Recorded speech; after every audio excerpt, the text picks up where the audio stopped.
Terus aku kayak tinggal di surga, malah aku gini 3 hari itu nggak mau pulang ya ke Jakarta. Aku sih hidup di sini seperti ini enak gitu, makan Udah biasa ya. metik-metik, terus masak, liatin mama-mamanya masakin kita, terus kita jadi ganti-gantian menu. Dan orang-orang pikir nggak aman, apa sih lo tuh aman?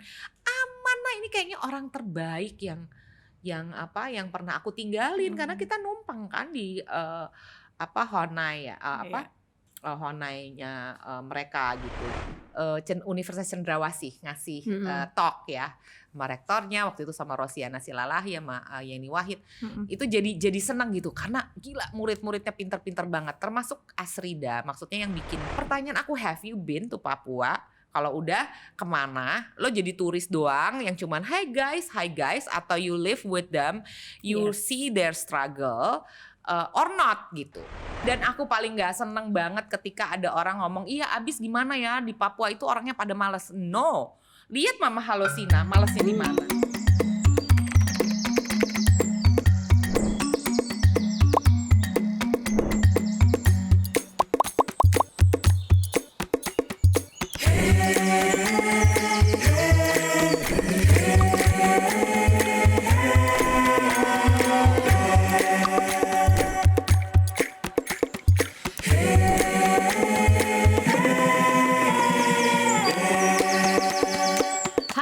Sobat Negeriku, selamat datang kembali di Torang Baca Rita. Selalu ada inspirasi dari Bumi Cendrawasih. Masih seperti biasanya bersama saya Yuliana Prataba yang akan menemani Sobat Negeriku semuanya. Seperti luar biasanya juga, di acara ini kita akan bahas seputar kisah inspiratif dari sosok-sosok ternama di Indonesia nih. Dan hari ini kita kedatangan tamu yang spesial sekali. Kalau kalian sudah lihat thumbnailnya pasti aku gak perlu lagi omong banyak, karena ini adalah seorang perempuan hebat yang adalah salah satu sutradara ternama di Indonesia. Langsung saja saya sambut dengan luar biasa Teh Nia Dinata. Hai, halo tim kamu seru banget sih. Iya, studionya juga seru. Aku iya. pas masuk karena kantorku di Kemang dekat. Iya. Terus kesini nggak pernah tahu lo di sini ada studio. Jadi aku kayak kece speechless banget, gitu ya. Ini selamat datang di rumah kita yang tidak biasa saja. Ini kece rumahnya. Iya dong. Kayak ala-ala nature gitu kan. Nature tapi juga tidak berlebihan. Betul. Ya kan? Seperti kita gitu. tidak berlebihan tapi tetap indah. Teh Nia, terima kasih banyak sudah mau diundang ke tempat kita yang biasa ini. Aku beberapa waktu lalu memang mengikuti sekali Instagramnya Teh Nia. Masa karena sih? Iya dong. Sampai aku tahu Teh Nia baru balik dari Bali. Iya kan? Iya benar, baru balik dari Bali karena kan pandemi ya. Selama pandemi tuh aku jarang banget ke Bali. Kayak ini ketiga kali sih. Yang pertama kali ke Bali tuh meeting, karena meeting produksi itu masih masker-maskeran, masih kayak duduk di pesawat masih parno. Yang kedua emang ada kawinan temen. Terus yang ketiga kemarin emang mau retreat, meditasi, dan ada Ubud Writers Festival juga. Jadi disatuin deh tuh waktunya. Agendanya dijadikan Agendanya satu, dirapel gitu. Dirapel kan, kalau enggak kan susah gitu loh. Menarik loh. Tapi lagi ngetren banget ya meditasi itu Mbak, atau memang udah dari dulu? Kalau aku dari dulu sih. Aku dari anak kedua aku lahir tahun 2001. Terus aku udah into yoga dan meditasi. Jadi udah jadi apa ya? Jadi ritual sehari-hari. Cuman kan kayak harus di recharge lagi di Ubud ada guru aku gitu. Oh, jadi memang udah ada gurunya dari dulu ya Mbak? Ada. Iya sih, tapi memang meditasi itu bikin kita lebih damai, lebih menerima diri kita tuh secara jiwa dan raga gitu kan. Iya, penerimaan diri sih lebih gitu. Kalau kita menerima diri kita kan kita juga keluarnya kita bisa jadi diri kita yang otentik gitu ya. Tapi kita juga bisa tetap mikirin orang lain, bahwa belum tentu orang lain mau nerima diri kita yang otentik. Jadi caranya adalah harus memperkenalkan diri kita secara pelan-pelan, penuh kebaikan, dan juga jauh-jauh dari kemunafikan, kayak gitu sih jadinya. Tapi ya, kalau ini nggak tahu ya teman-teman di rumah, Sobat Negeriku di rumah merasakan atau enggak. Aku duduk di sini bareng Mbak Teh Nia, ini tuh kerasa banget positif positive vibes-nya. Mungkin karena hal-hal itu juga ya, maksudnya meditasi, kemudian penerimaan diri dan lain-lain gitu kan, Mbak. Iya, masa sih? Mungkin Iya. karena aku udah tua. Enggak Jadi dong, jangan pengalaman disebutin. hidupnya udah banyak dan apa namanya? Mungkin karena aku jadinya menganggap kamu sebagai anakku sendiri. Oh, no, thank you. Ya, Yang sangat apa ya? Aku seneng banget sama Yuli nih karena Yuli tuh juga otentik ya, walaupun dari Papua dan bekerja di Jakarta. Kayak kamu tuh, aku suka banget sama rambut kamu. Tadi Oh kan my pertama kali God. aku langsung bilang kan, Iya benar. I love your hair karena itu otentik terus dan bener-bener keren gitu loh. Thank you Keren Tania. banget. Iya, aku selalu menjaga rambutku karena menurutku ketika kita tahu jati diri kita, itu tuh orang akan ya udah menerima kita apa adanya aja, daripada kita buat-buat dilurusin apa Iya, segala macam. iya. Orang justru menilainya kayak lu nggak menerima kodrat yang Tuhan sudah kasih gitu. Dan udah kece begini coba. Ouch, terima kasih. Jadi gitu Sobat Negeriku, positive vibes-nya ya kerasa banget ya. Semoga sampai di rumah ya. Amin. Tania, jadi aku tuh selama ini melihat Tania sebagai sutradara di Indonesia yang terkenal, yang terkenal dalam arti terkenal sebagai sutradara dokumenter yang bisa menyentuh sampai ke masyarakat gitu. Karena salah satunya Tanah Mama. Tapi kita nggak akan ngobrol Tanah Mama dulu nanti, di hold dulu Tanah Mamanya. Tanah Mama, aku koreksi ya. Aku tuh lebih kalau film fiksi aku banyak nyutradarain dan nulis sendiri. Tapi kalau dokumenter aku ada, sekarang juga lagi ongoing project yang aku sutradarain dokumenter. Tapi sebenarnya aku lebih banyak memproduseri dan mementori sutradara-sutradara muda untuk dapat funding, dikasih funding, kemudian dimentorin dan aku produserin, aku temenin syutingnya semuanya, sampai editingnya segala macam, sampai jadi, sampai distribusi, sampai ke international festival. Tuh kayak dimentorin gitu lewat Project Change, sebuah inisiatif ya, yang kita kayaknya kalau bikin film nggak mau yang komersil terus, pengen ya juga ada give back-nya gitu. Give back-nya ke siapa ya? Ke sesama orang Indonesia yang kepengen punya hasrat dan punya cita-cita membuat film juga gitu. Jadi sebenarnya kalau dokumenter tuh aku lebih banyak memproduserin, kasih funding dan mementori. Tapi kan ya tetap berkecimpung di dalam produksi tersebut betul.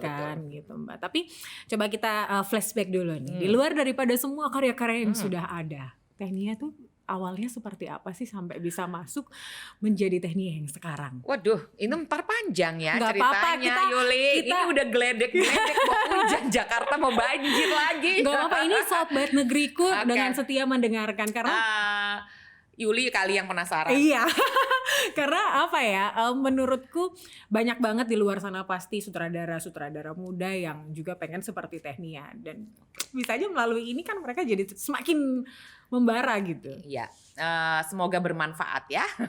Aku tuh sebenarnya memang dari kecil hobinya nonton film. Hobi banget nonton film dan baca buku. Jadi kayak aku bilang tuh tadi di awal kan sebelum take, Yuli, aku udah baca semua tentang kamu. Yuli sampai kaget. Terus aku udah nonton semua episode Teras Negeriku episode 1 sampai 3 gitu kan. Misalnya karena aku adalah nerd. Dalam arti kata nerd itu mungkin dari lahir udah nerd ya.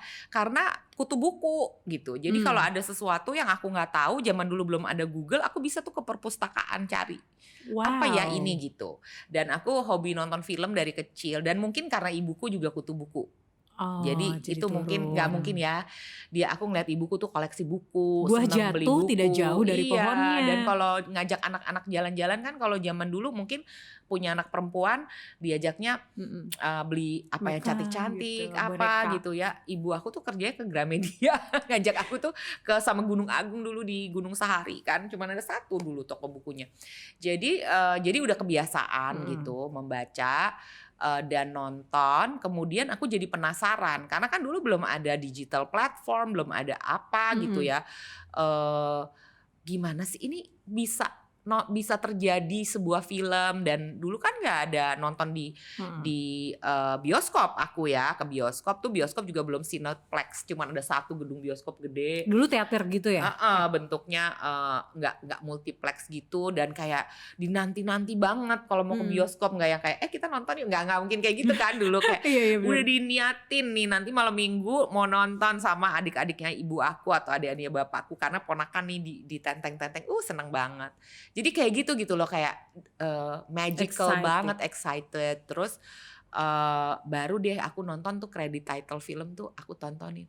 Ada yang bikin ternyata kalau film udah selesai ditonton. Kita lihat aktor namanya itu tadi si ini. Ada yang namanya sutradara, ada yang namanya penulis, ada editor. Jadi Mbak Nia tuh notice sampai ke situ. Iya kan karena kan ada credit title-nya kan orang-orang pulang. Kan kalau orang-orang langsung pulang, aku kayak sambil pulang tetap ngeliat ke layar. Ini apa ya tulisan ini? Iya, gitu. karena kita kan kadang tidak notice hal-hal seperti begitu ya. Kayak ya udah film selesai, ya udah kelar gitu. Soalnya kalau kita, aku hobi baca banget ya. Kalau kita baca buku atau baca novel atau komik gitu, aku bacanya Tintin zaman kecil tuh, komik Tintin kan ya. Apa namanya kan kita langsung tahu si Hervé ini kan penulis Tintin. Kalau kita baca novel ada penulisnya, kan kita juga pengen tahu nih film siapa yang bikin dan gimana gitu. Jadi mungkin awalnya juga dari situ. Jadi karena aku nerd, akhirnya aku kayak cari-cari ke perpustakaan segala macam. Terus mulai ada video Betamax zaman dulu, terus ada VHS, tuh ada yang ngangguk-ngangguk tuh pasti umurnya udah kepala 5. Jujur aku nggak tahu apakah aku Gen Z. Iya, jadi Betamax tuh yang kecil gitu, terus keluargaku kayak beli playernya, terus bapakku juga emang hobi nonton film dan koleksi film-filmnya, terus aku jadi bisa di rewind, bisa diulang-ulang, bisa nonton berkali-kali. Ini yang pada ngangguk-ngangguk ketawa-tawa. Kayak DVD sekarang, terus sampai berubah jadi laserdisc. Wah, aku kerjain nonton film yang aku suka tuh bisa aku tonton berkali-kali dan credit title-nya bisa aku rewind. Ini siapa aja nih gini-gini, dan udah cita-cita gitu. Pokoknya aku pengen belajar membuat itu, membuat film gitu. Jadi emang udah dari kecilnya mungkin seperti itu. Jadi bukan karena ngelihat orang lain, jadi sutradara keren.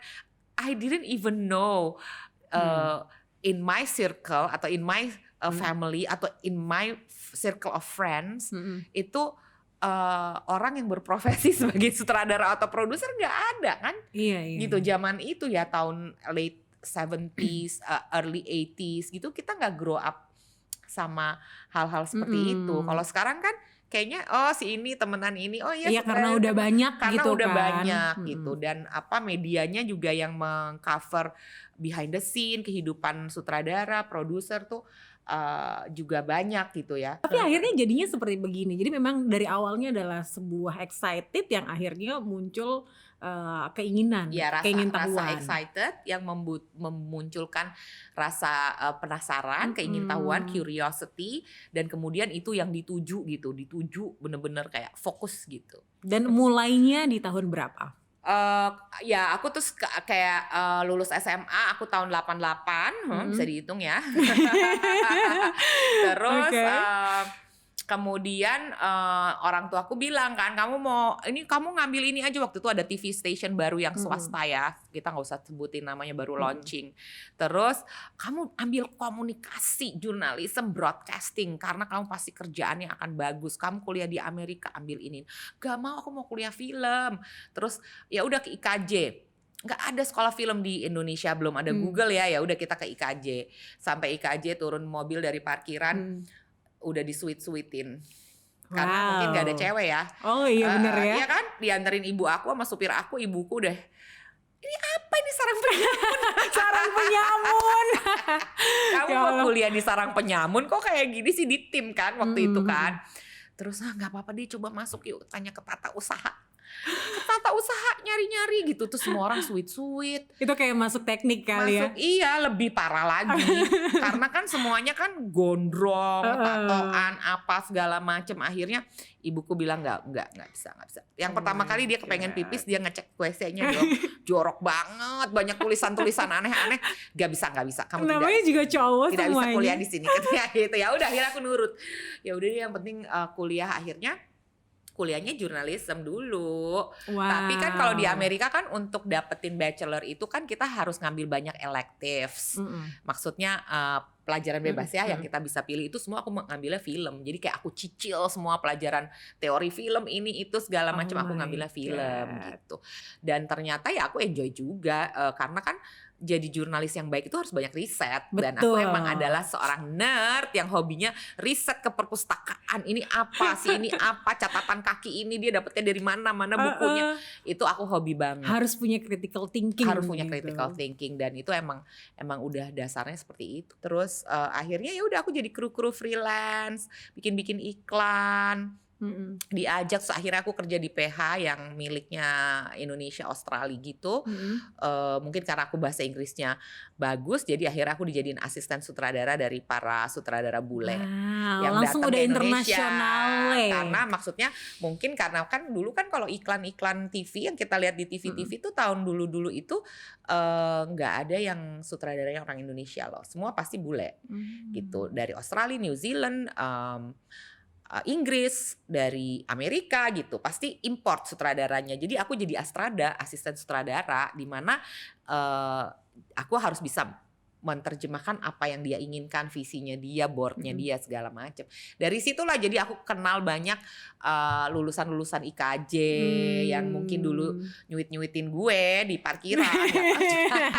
Ya siapa tahu ya siapa tahu, tapi jadi teman, jadi buddy-buddy. Terus akhirnya decide untuk ya udah deh aku mau bikin perusahaan film nih gitu. Terus reformasi dulu kan, reformasi wah seru nih gitu, soalnya setiap menghayal mau bikin film ternyata zaman dulu tuh sebelum reformasi tuh skenario yang kita tulis harus dikasih ke namanya Kementerian Penerangan, Departemen Penerangan, harus dibaca dulu dan harus disensor dulu. Oh dulu seperti itu. Jadi memang lebih ribet ya lebih dulu. Ribet. Abis itu baru ada surat izin syutingnya. Kan aku diketawain dong sama senior IKJ yang teman-teman aku dibikin iklan itu kan. Hah, kalau kamu nulis tuh, lo mau nulis kayak apa? Ya gue pengen nulis. Waktu itu Arisan tuh udah ada di benak aku dari dulu, karena itu kan kehidupan aku dan teman-temanku banget, film Arisan. Nggak mungkin mereka nggak mungkin, nanti belum skripnya ini udah nggak akan mungkin syuting gitu. Jadi setelah reformasi baru kayak beneran nih udah nggak ada kementerian, kan udah nggak ada kan Kementerian Penerangannya gitu. Jadi film sudah di bawah Kementerian Pendidikan dan Kebudayaan dan Kementerian pariwisata dan ekonomi kreatif, dibagi dua, dan nggak ada tuh yang kayak kita harus ngasih skrip apa, nggak ada. Barulah di situ yes freedom. Tapi Arisan gitu. itu film pertamanya? Enggak, film pertama aku Cabaukan justru. Film pertama aku Cabaukan karena itu novel dari pengarang favorit aku, Om Remy Silado, yang bener-bener dari zaman dulu juga dia kayak keluar masuk penjara juga sih zaman Soeharto. Jadi pas dia ngeluarin novel itu, tentu saja aku masih langganan ke Gramedia kan. Iya pasti dong, itu kayak kebiasaan. Karena kan itu udah kebiasaan. Loh, kok ada buku by Remy Silado Cabaukan gitu. Terus beli dan aku langsung kayak, hah? Kok bisa gitu buku, ya udah reformasi kan, itu tahun akhir 99 mau awal 2000. Jadi ya disitulah aku terinspirasi untuk mengadaptasi buku itu menjadi skenario film gitu. Dan kemudian itu yang kita pursue untuk pertama kali perusahaan film aku, Kalyana Shira Films, untuk bikin film itu gitu.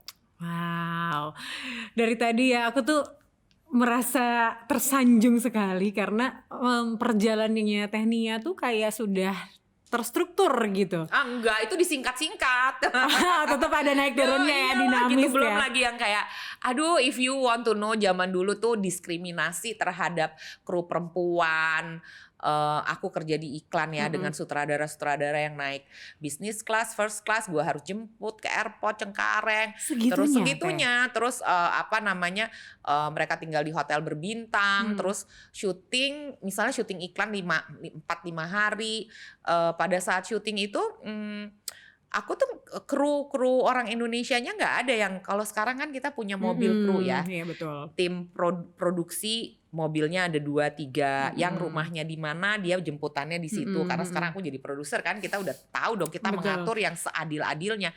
Yang tim directing ada mobilnya sendiri, tim wardrobe, tim make up, tim lighting punya mobilnya sendiri, iya kan? Maksudnya ngejemput Ya, apa? semua udah masing-masing Semua udah gitu. ada masing-masing, di take care karena tahu bahwa kita tuh kerjanya physically juga berat gitu kan kalau di tempat syuting.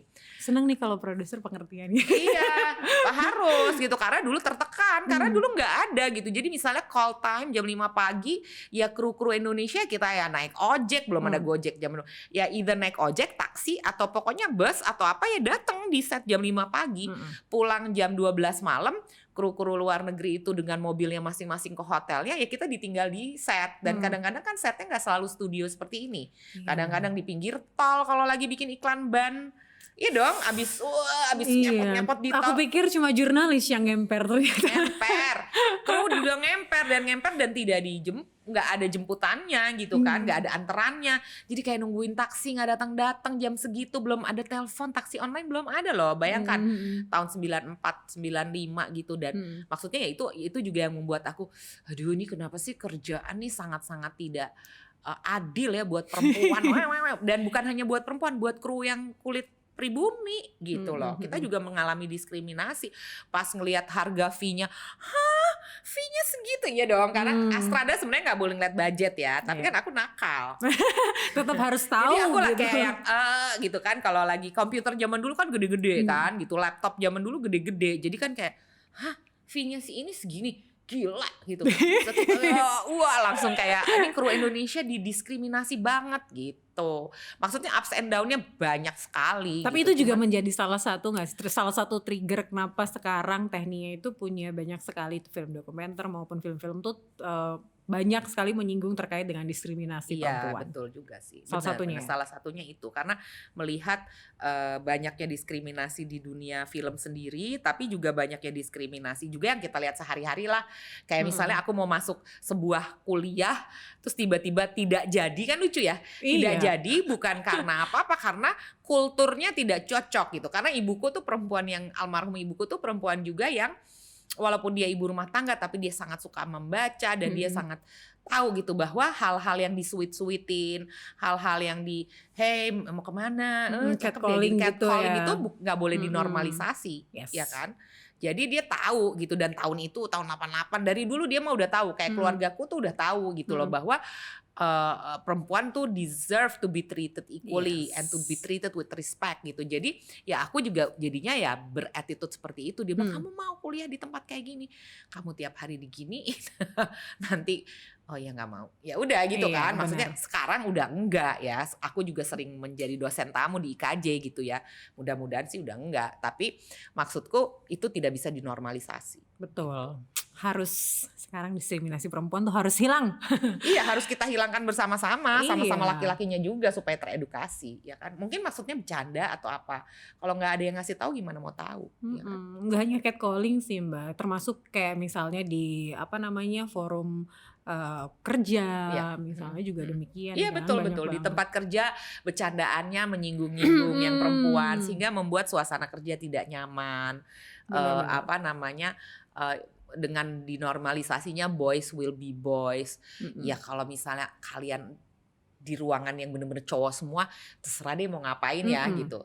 Sebenarnya itu juga tidak bisa dijadikan habit. Nanti jadi lupa ketika ada cewek tetap ngomong, iya kan? Sebaiknya tidak dijadikan habit. Tapi kalau ada gender yang berbeda, kan harusnya nggak usah diomongin bercandaan kayak gitu, misalnya kayak gitu. Kan. Nah, termasuk film Tanah Mama itu juga membicarakan sedikit terkait dengan diskriminasi perempuan juga gitu. Betul. Kita akan bahas soal Tanah Mama, tapi kita main games dulu, Technia boleh ya?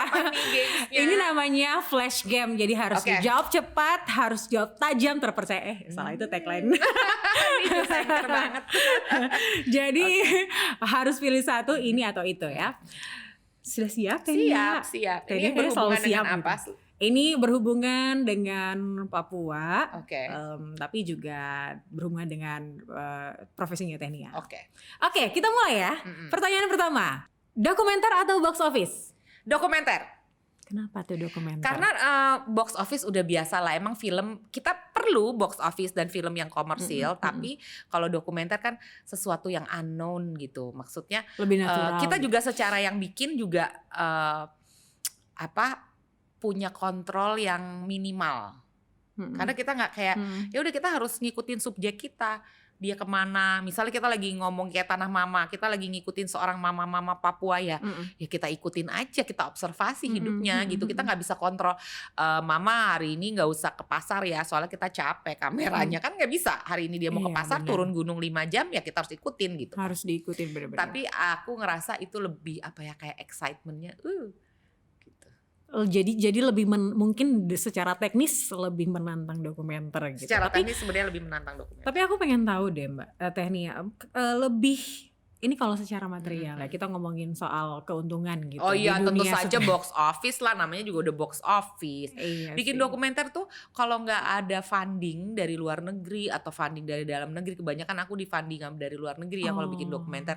Itu siapa yang mau kasih funding kalau bukan lembaga-lembaga non-profit yang educational, yang memang berpikir bahwa ini cerita layak untuk diceritakan gitu kan.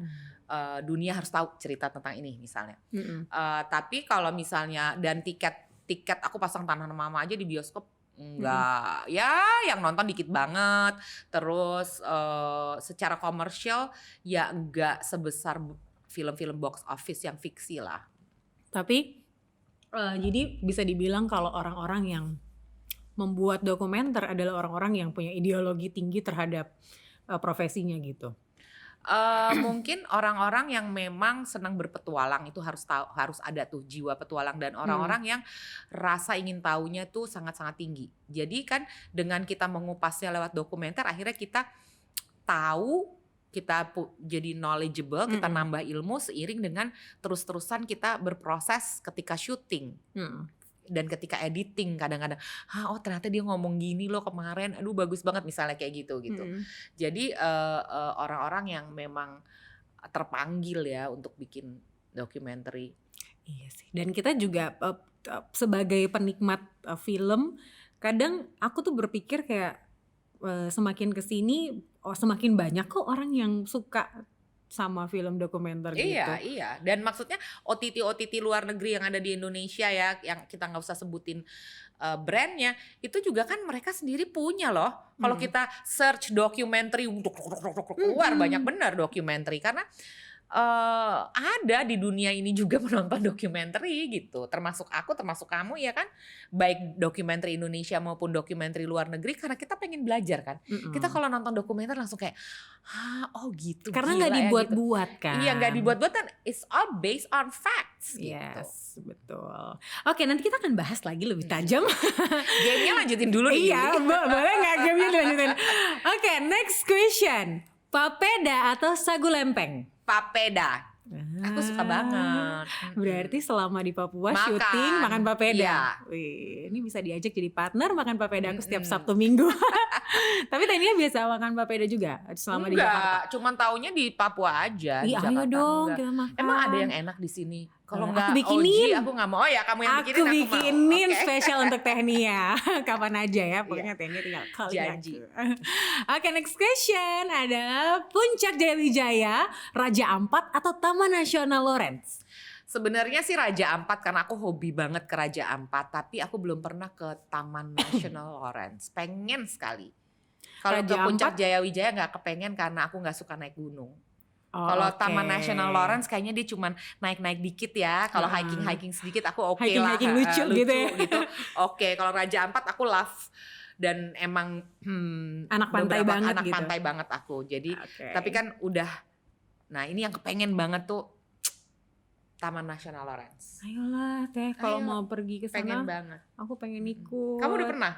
Jujur belum. Sebagai orang Papua gede ya. Iya kan, Papua besar, apalagi sekarang udah dibagi menjadi berapa provinsi tuh. Iya, kita janjian nanti. Iya benar. Semoga ya Taman Nasional Lawrence ini bisa semakin diperhatikan ya dengan adanya pembagian provinsi. Iya, harus. Biar kita yang pengen datang ke sana juga terhibur gitu. Iya dong. Semakin kece. Oke. Next question. Cendrawasih atau labi-labi? Labi-labi itu kura-kura ya ternyata. Iya, akhirnya kita tahu ya. Aku suka sekali dengan cendrawasih, melihat kecantikan dan keindahannya. Ya, betul. Betul, tapi orang suka Cendrawasih. salah kaprah nih Heeh, Teh. heeh. Jadi biasanya mereka berpikir kalau cendrawasih perempuan yang cantik, tapi Enggak, tapi ternyata laki kan? cendrawasih Iya, laki-laki yang iya. punya ekor Iya, bener. kuning itu Kuning. laki-laki ternyata. Iya, iya. Jadi kalau ada sekarang bilang Male ya, male. male cendrawasih. Jantan. Sayang banget tapi sekarang banyak. Jadi kemarin aku habis bikin satu berita, itu ada penyelundupan cendrawasih Teh. Jadi dari Papua mereka bawa pakai kapal laut ke Surabaya untuk dijual. God. Dan Ya itu harganya ampun. cuma 5 juta Ya Teh. ampun. Ih gila. Itu tuh Terus kayak ketangkep dong. akhirnya ketangkep. Tapi itu sudah beberapa kali. Jadi ada yang dari Merauke waktu beberapa minggu lalu aku juga bikin beritanya, ada yang dari Merauke. Kemudian kemarin itu dari Raja Ampat. Dijadiin komoditi ya. Jangan dong, Jangan please. dong, please. Jangan. Aduh. Ini kan mereka udah punya habitatnya, jangan kita pindah-pindahin dari habitatnya. Betul, Ya kan? apalagi sampai disuntik apa sih namanya, sampai disuntik mati itu biar dia kram kan, supaya bisa dijadiin apa Hiasan gitu ya. Aduh. Apa tega kalian, ya ampun, itu Lagi burung pula yang it's dilindungi bad loh. feng shui loh untuk menaruh benda yang udah mati di dalam rumah, di dalam kantor. Tuh. Nggak ada gunanya. Buat apa? Malah Tuh. bad feng shui itu bawa petaka.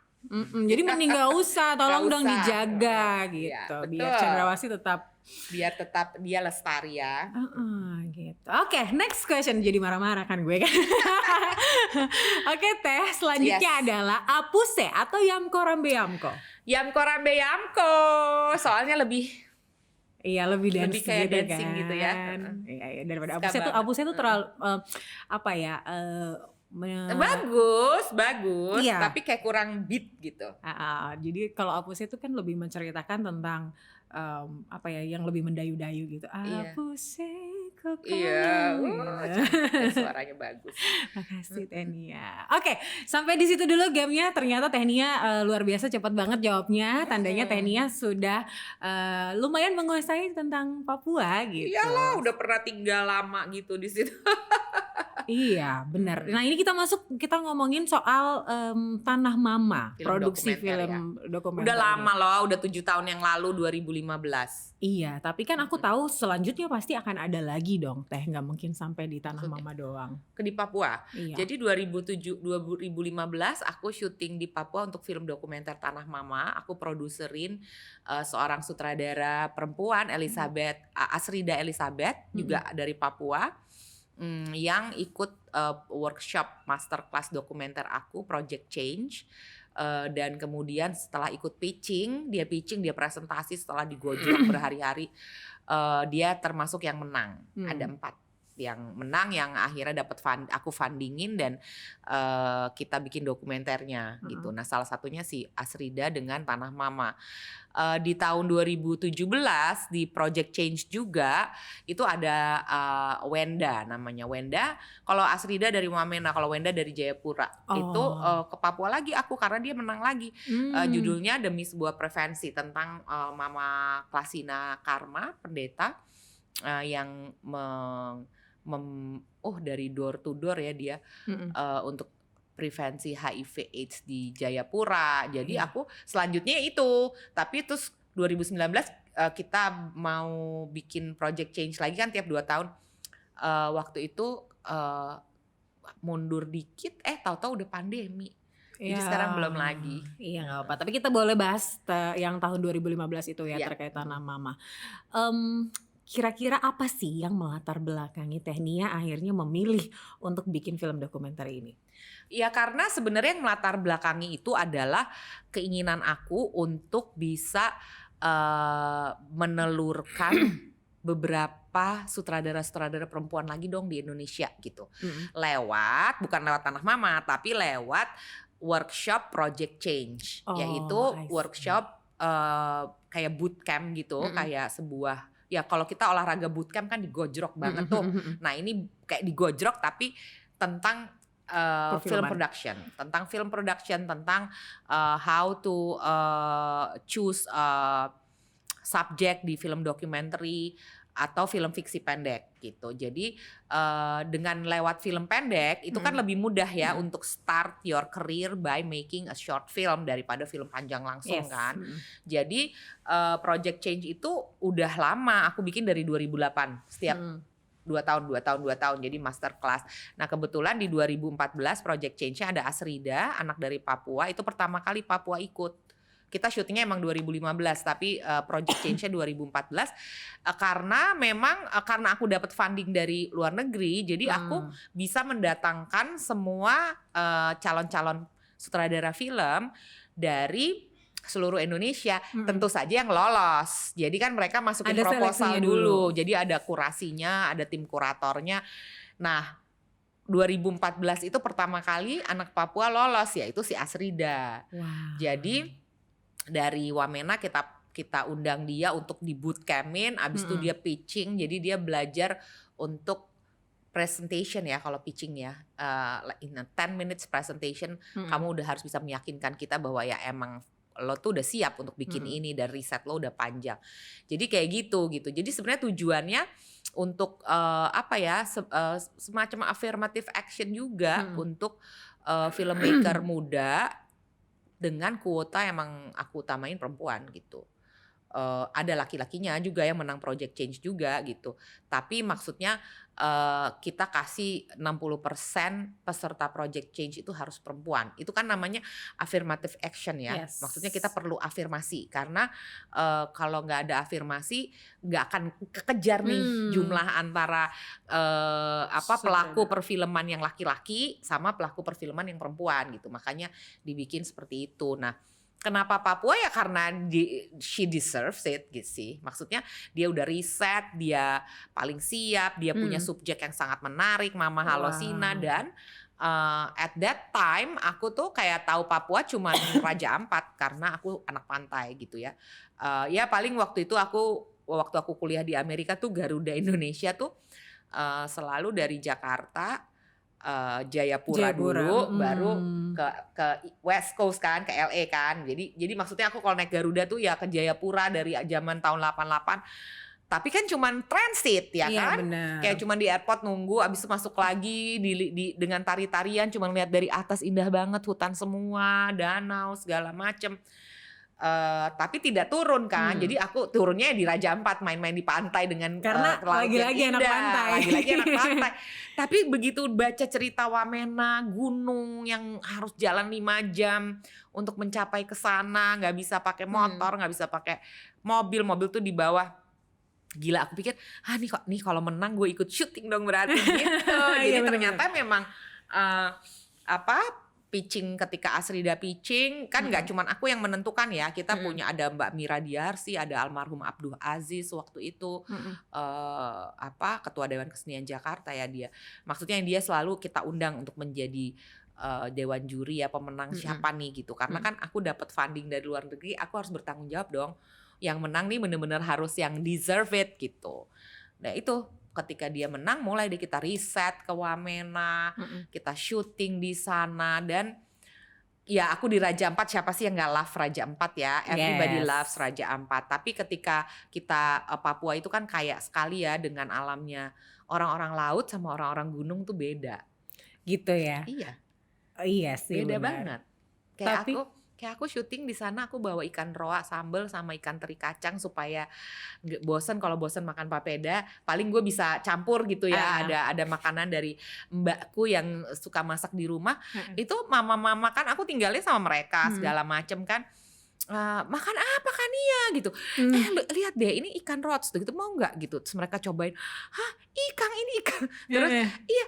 Terus liatin ikan teri, karena mereka nggak pernah lihat ikan teri. Iya betul. Iya kan, karena maksudnya di gunung kan? gitu. Jadi dan akhirnya ya udah suka mama pada suka, ya udah kita bagi-bagi. Maksudnya makan sama-sama. Ternyata mereka suka ikan. Tapi aku bilang nanti jangan maksa-maksa ya, kalau ada orang Jawa jualan ikan mahal-mahal jangan lo beli, aku gitu. Iya kan suka dimanipulasi.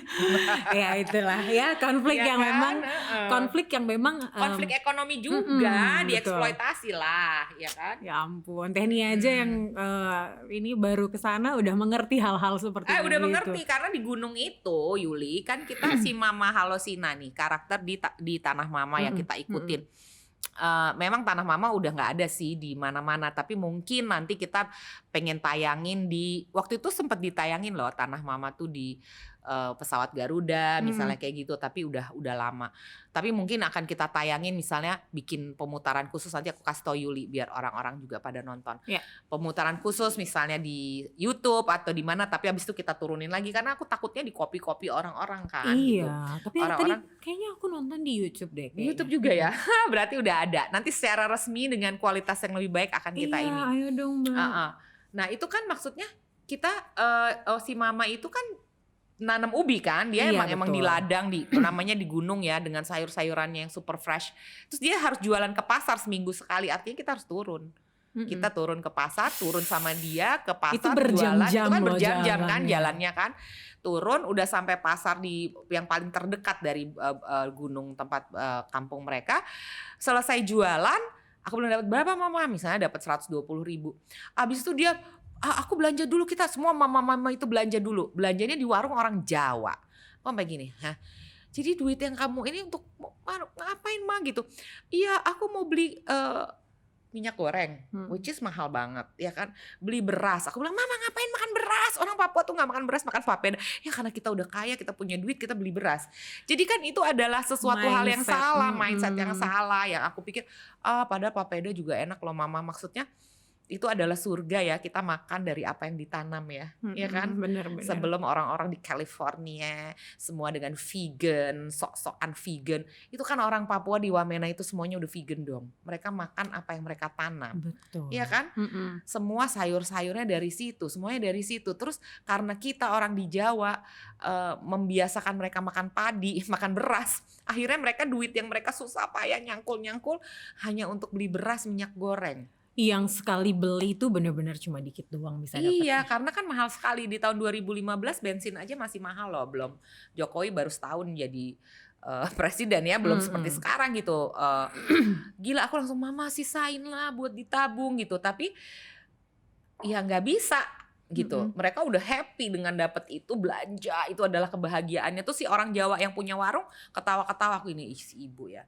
Ya udahlah dia juga butuh duit. Jadi maksudnya aku melihat banyak perempuan-perempuan antara sesama perempuan yang nggak bisa disalahin, itu adalah hukum ekonomi ya. Betul. Tapi kan kalau hukum ekonomi kita kayaknya udah harus saatnya deh sebelum dunia kiamat abis pandemi, hukum ekonomi harus yang lebih adil gitu, harus yang lebih fair gitu, fair business, fair economic exchange lah gitu.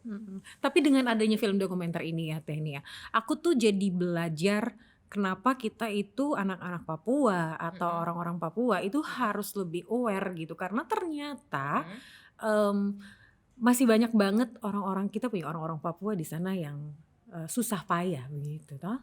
Maksudnya susah payah dalam arti tidak hanya dimanipulasi tapi juga apa ya, kita merasa didiskriminasi sebenarnya di tempat kita sendiri. Iya, Teh Nia menyadari itu nggak? Aku menyadari sekali gitu bahwa ketika turun ke pasar aja, waktu pas di gunung sih kayak seminggu di gunung kayak enak banget, di surga banget gitu kan. Kita nggak ketemu orang lain selain orang-orang asli desa itu.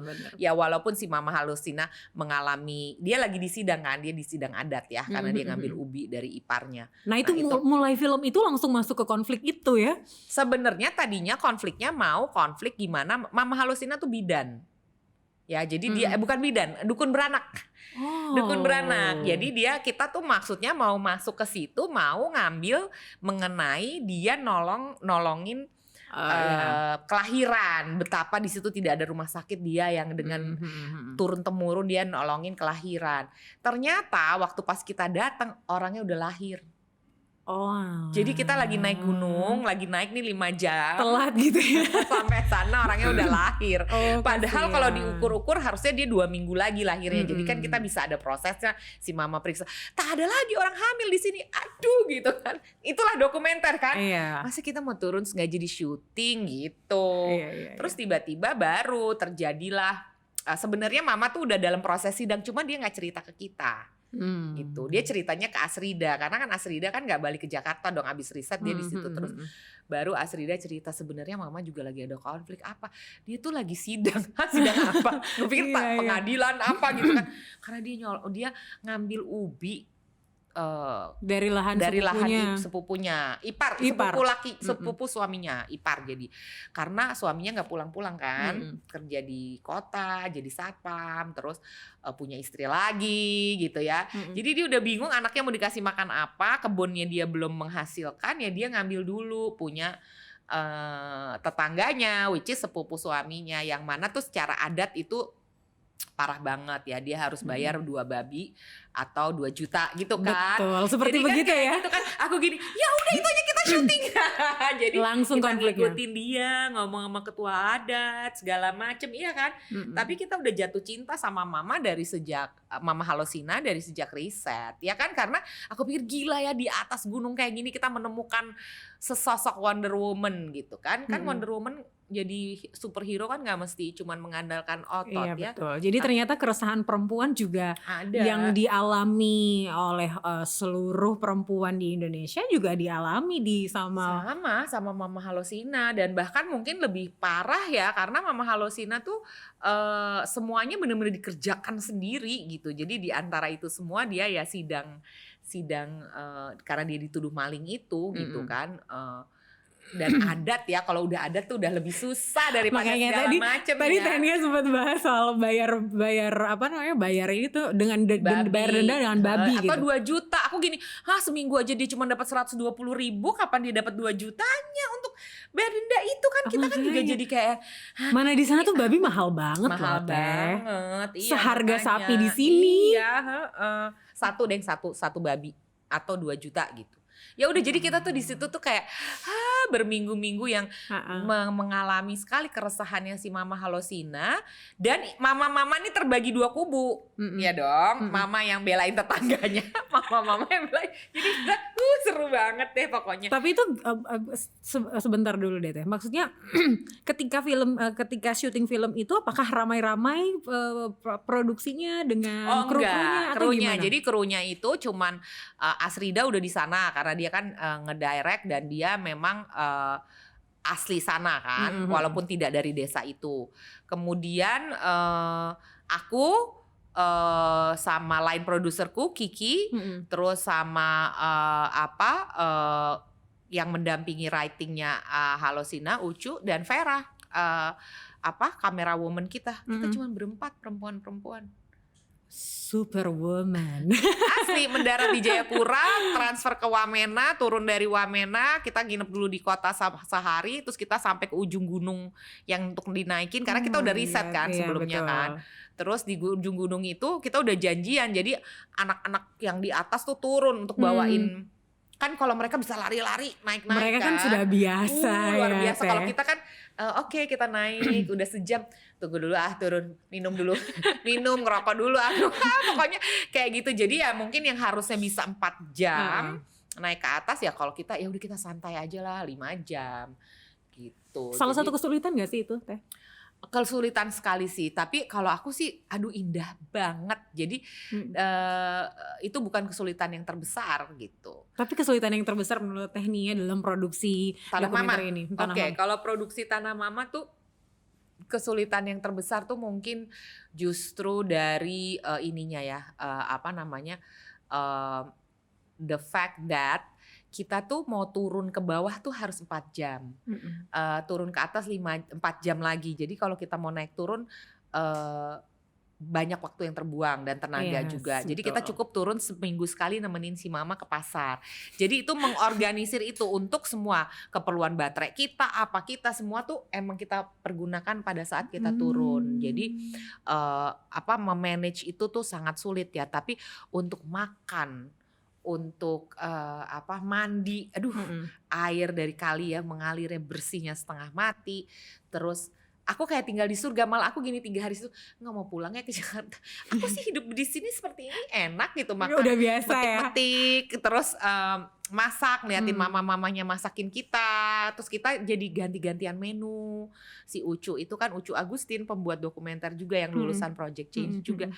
Dia tuh kan memang orang Sunda, jago masak sambal. Jadi cabe-cabe mama gitu. Terus pas ke pasar aku mau beli terasi. Jadi diajarin, ini bikin sambal bajak namanya. Ini mama itu makan gitu kan.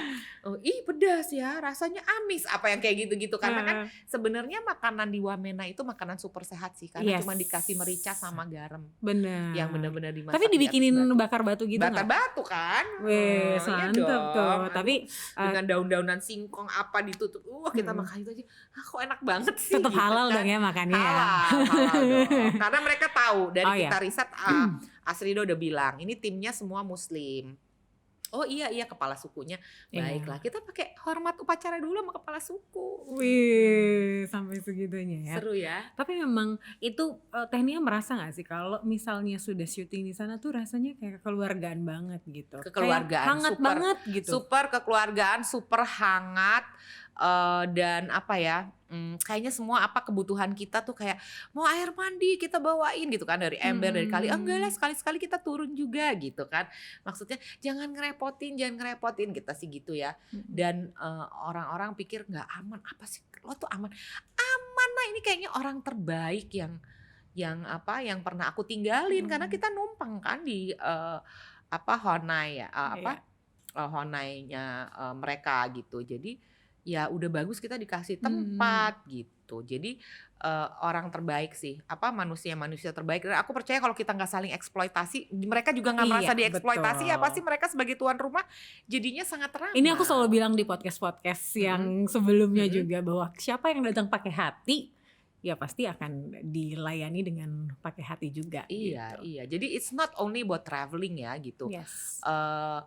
Kalau aku maksudnya traveling itu kan kita mau mengenal orang-orangnya, kita mau mengenal kultur dan budayanya, kita mau bergantian exchanging cerita, ya kan. Jadi ya namanya syuting ya, so it's not traveling tapi ya kita syuting dan kita tinggal, we live basically together gitu bersama-sama. Ada nggak sih Teh, balik lagi ke film Tanah Mama, ada nggak sih hal-hal natural yang kemudian tertangkap kamera gitu?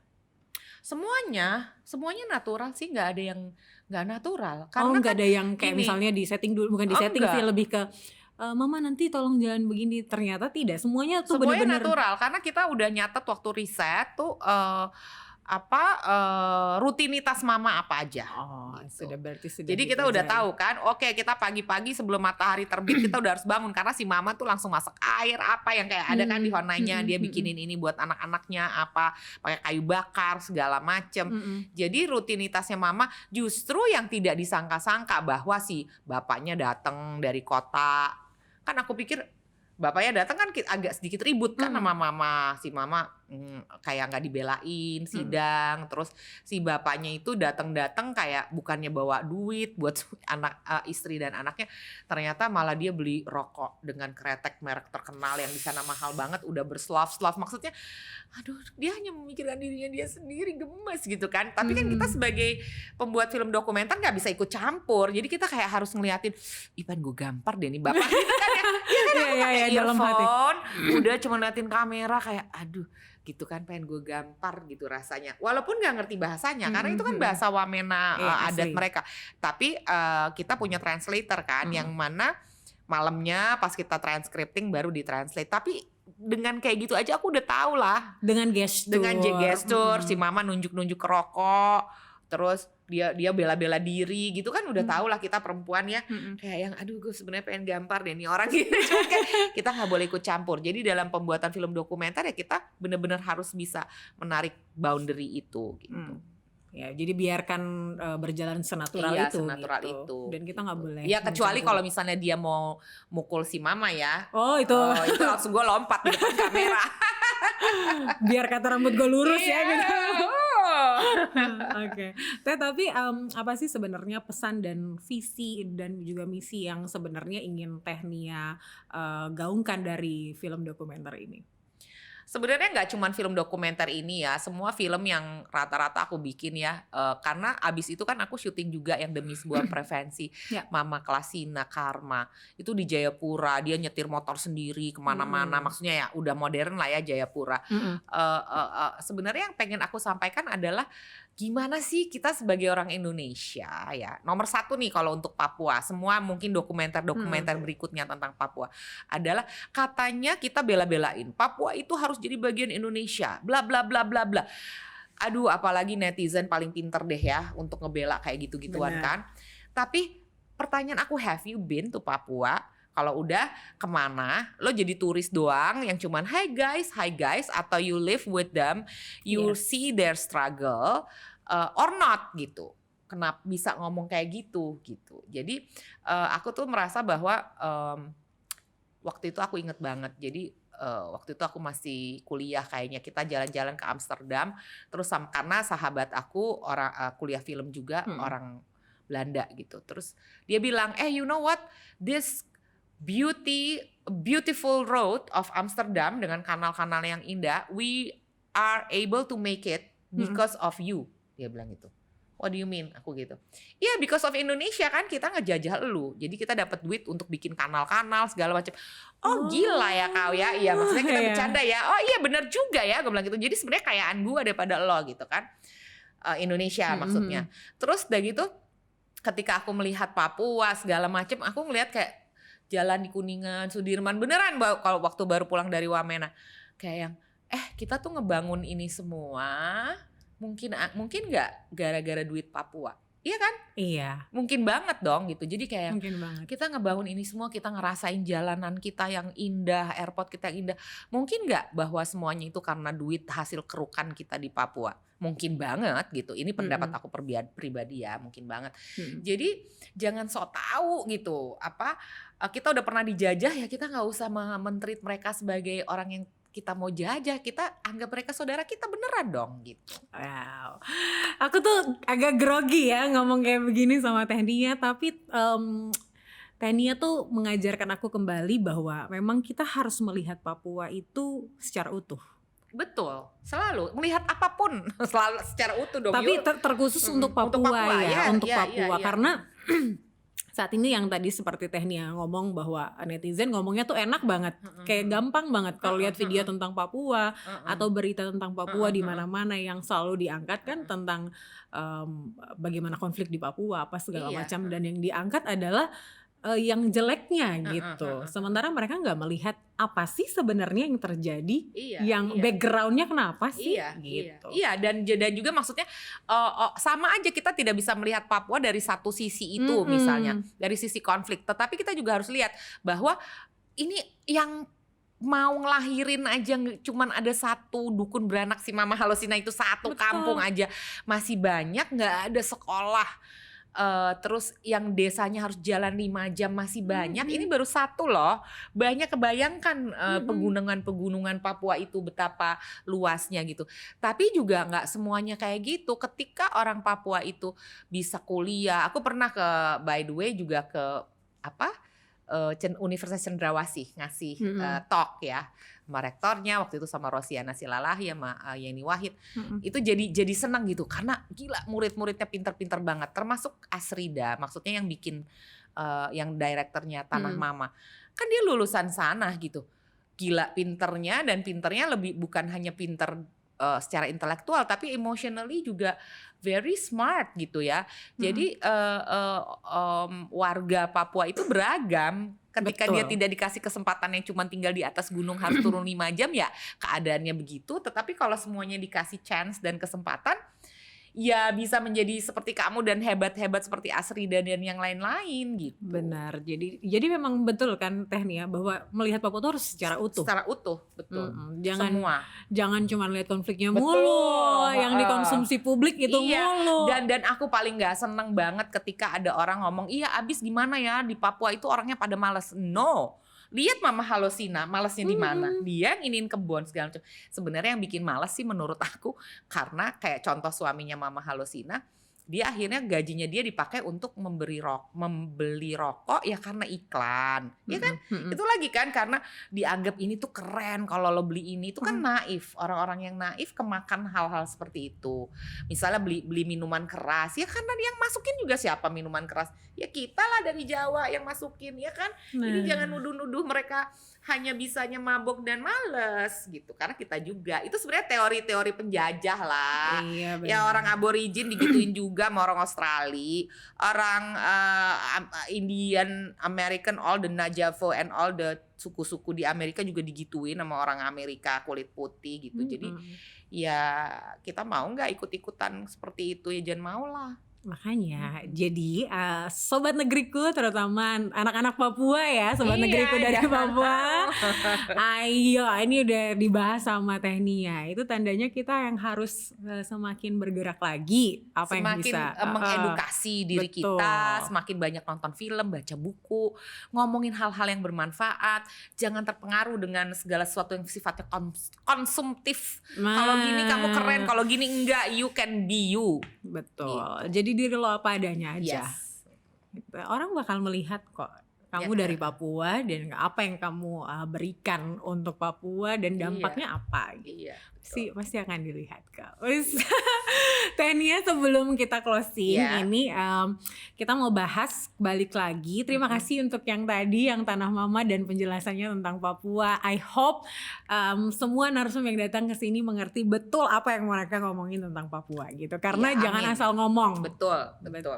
Oke, Teh Nia, ini kita mau bahas kembali tentang film Cabaukan yang film waktu pertama itu, aku. Film pertamanya Teh Nia itu kan mengangkat latar belakang kultur ya. Apa sih yang sebenarnya mendasari Teh Nia itu selalu culture Tionghoa? Iya, culture Tionghoa. Selalu membahas tentang culture, tentang lebih nature gitu. Apa sih yang mendasari sebenarnya Teh? Ya, yang mendasari sebenarnya culture, nature itu kan part of humanity ya gitu. Dan apa namanya Indonesia tuh negara yang kaya banget culture dan nature-nya. Tapi kalau kita lihat pembicaraan di media, zaman dulu deh aku bikin Cabaukan tahun 2000 ya gitu. Film pertama aku. Kita lihat di media, kita lihat belum ada sosial media. Sekarang gampang banget. Berapa persen media mainstream saat itu membicarakan soal culture dan soal nature? Enggak, dikit banget. Maybe less than 10% dari konten media. Apalagi kalau kita lihat sekarang di social media. Pasti itu kecil jumlahnya. Orang account-account yang membicarakan culture dan nature. Lebih banyak account-account yang membicarakan fashion, membicarakan produk, mengendorse restoran, ini itu yang semua kaitannya dengan gaya hidup konsumtif ya gitu. Jadi aku pikir film itu kan sebenarnya sebuah corong ya untuk memberikan sebuah perspektif yang komplit gitu. Karena film itu kita harus nonton panjang, 1,5 jam, 2 jam. Sementara apalagi sekarang orang-orang pada nggak bisa punya attention span. Baru nonton di reels dipanjangin aja kayak udah bikin reels. Ini orang kantor aku Teh kalau bikin reels lagi promoin. By the way aku lagi rilis serial kan sama video.com. Suka duka berduka, nonton deh. Iya, jadi video kan kerja sama tempat aku. Jadi terus maksudnya Teh bikin reels ya, promoin suka duka berduka. Gak boleh lebih dari 30 second. Hah? Reels gimana kan bisa 60 second. Gimana harusnya? Enggak, karena menurut algoritma orang-orang udah gak nonton kalau di atas 15 detik. Terus aku gini, gimana ya gue mau promoin trailer gue kalau misalnya hanya serendah itu, mau di mana gitu. Jadi maksudnya apalagi sekarang ketika attention span orang udah semakin kecil, orang tuh semua gak ada isinya menurut aku. Benar. Cuman ada di permukaan aja, semua maunya di permukaan aja gitu. Jadi back to your question, kenapa bikin film seperti Cabaukan tentang kultur Tionghoa? Ya karena kita kan hidup berdampingan semua, dari sini pasti ada yang keturunan Tionghoa. Benar. Kenapa kita nggak mau belajar gitu? Kenapa bikin tentang Papua? Ya kita juga berdampingan. Aku juga di kantorku ada orang Papua, maksudnya sangat beragam gitu orang-orangnya. Kenapa kita harus selalu kultur Jawa, kenapa harus kultur yang mayoritas? Kita harus kasih juga dong ruang untuk kultur yang minoritas misalnya. Seperti itu supaya kita saling belajar, saling mengenal gitu. Ini bisa dibilang sebagai salah satu caranya Technia untuk menunjukkan nasionalisnya Technia nggak sih? Maksudnya dengan mengangkat culture, mengangkat hal-hal yang jarang dibicarakan di sosial media saat ini gitu. Iya, aku sih sebenarnya lebih suka dibilang humanis ya daripada nasionalis. Seneng sih, maksudnya of course saya cinta Indonesia, nggak usah ngomong, lihat aja dari actionnya gitu ya. Saya paling males ngaku cinta Indonesia apa gitu. Karena in fact ya teman-teman sobat negeriku semuanya, Technia ini adalah salah satu cucu dari seorang pahlawan, cicit dari seorang pahlawan. That's why I'm asking you kenapa, maksudnya apakah ini salah satu dari enggak juga sih. Oto Iskandar Dinata itu emang buyut aku, buyut aku. Jadi kakek aku itu anak paling tua dari beliau almarhum Oto Iskandar Dinata. Mungkin iyalah ya, maksudnya dari kecil aku udah diceritain Aki Oto tuh berjuang untuk kemerdekaan Indonesia segala macam. Ya tentu saja itu sangat kami syukuri dan kita sangat bangga ya. Tapi mungkin justru ya aku rasa sih kecintaan terhadap budaya, kecintaan terhadap membaca, terhadap nature itu juga hal-hal yang diturunin dari Aki Oto dan Eyang Sukirah istrinya. Aku nggak mau hanya menyebutkan beliau sendiri ya, yang pahlawan emang beliau sendiri, tapi kan sebenarnya yang buat aku yang pahlawan juga nenek buyut aku, ditinggal mati beliau dengan 11 anak, kemudian bisa punya anak cucu cicit yang bisa berkontribusi ke Indonesia gitu. Jadi aku rasa bukan hanya nasionalisnya tetapi menghargai sesama manusia, menghargai independensi seorang perempuan yang kuat seperti Eyang yang ditinggalin beliau ketika beliau meninggal, diculik gitu segala macam, berjuang. Jadi maksud aku semua itu kembali ke hal-hal yang mendasar sih sebagai manusia ya, untuk saling hormat, saling tahu dan mau belajar gitu. Iya, dan 10 November kemarin diperingati sebagai Hari Pahlawan Technia. Boleh dong kasih wejangan ke sobat negeriku? Wejangan apa? Ya sebagai ini ya, maksudnya at least kita tahu siapa aja pahlawan-pahlawan nasional kita gitu ya. Terus at least kita jangan pernah lupa sama sejarah kita sendiri ya kan. Supaya kita lebih mengenal lagi culture, mengenal tradisi, mengenal budaya, mengenal perjuangan dan bisa menghargainya gitu. Karena kalau enggak we take things for granted. Sekarang semuanya udah banyak.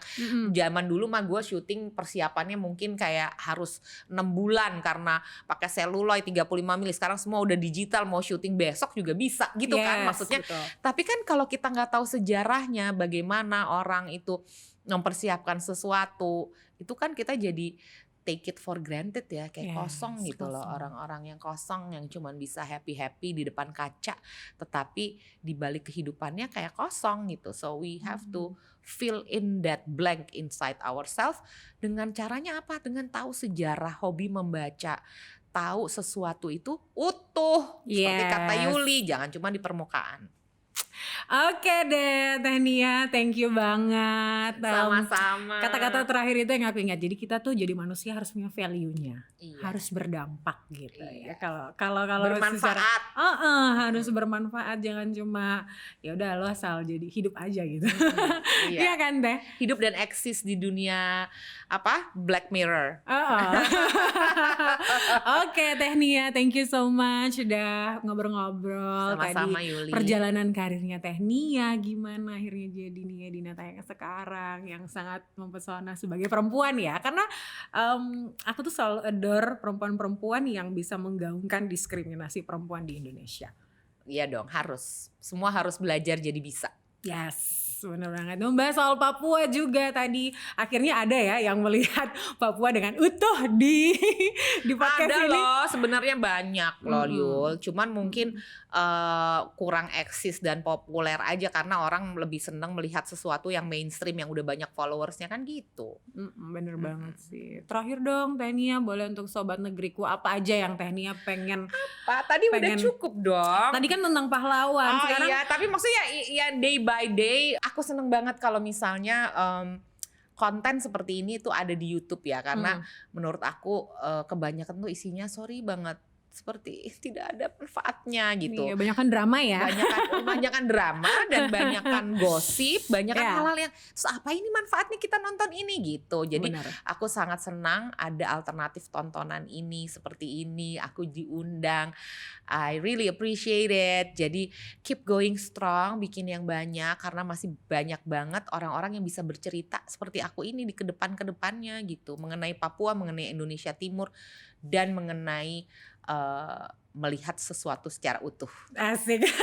Tagline-nya ya, melihat sesuatu secara utuh. Yes.